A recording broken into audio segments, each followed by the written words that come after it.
Thanks for joining us here again at Kalkine TV. I'm Rose Jacobs and this is what's trending in the news today. The second round of debate in Australia's election campaign between Prime Minister Scott Morrison and opposition leader Anthony Albanese transpired last weekend. The discussion was fiery and took place in front of 9 network journalists.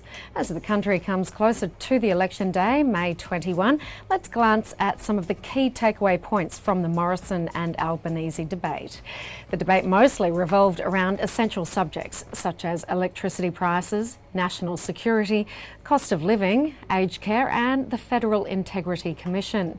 It began at 8:45 on Sunday evening and the format was different from the first debate. This time round, there was no audience and the 3 interrogators proposed the questions. So it was precise and direct. The heated debate touched upon several subjects. Firstly, the most crucial issue was discussed, that of inflation.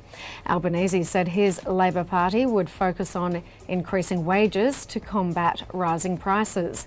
He further emphasised that wages would rise more than the inflation rate under his party. The younger generation in Australia is apparently suffering under the burden of economic and social insecurities. And so Albanese said his party would provide social housing help and a help to buy scheme. And in Morrison's camp, he said he would focus on enhancing the job market. However, other significant issues, such as First Nations policy, were not discussed during the debate.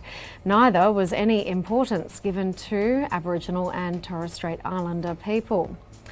Next up was the topic of Chinese influence in the region. Both leaders engaged in detailed conversations over China. Lastly, to speak of the current economic conditions and the rise in debt share, Scott Morrison said it's due to the COVID-19 pandemic that the government had to spend more. Consequently, the debt share would increase. All in all, both parties have different policies to deal with the ongoing and upcoming obstacles in the Australian economy. The country needs a decisive plan to combat inflation, ensure national security, social and economic security for Aussies and other critical matters. The debate didn't provide clear answers from either leader. However, it did give a gist as to where the two leaders stand in their policy framework. And that's the latest with the trending news here at Kalkine TV. Stay tuned right throughout the afternoon for plenty more news coming your way. I'm Rose Jacobs. Thank you for joining me.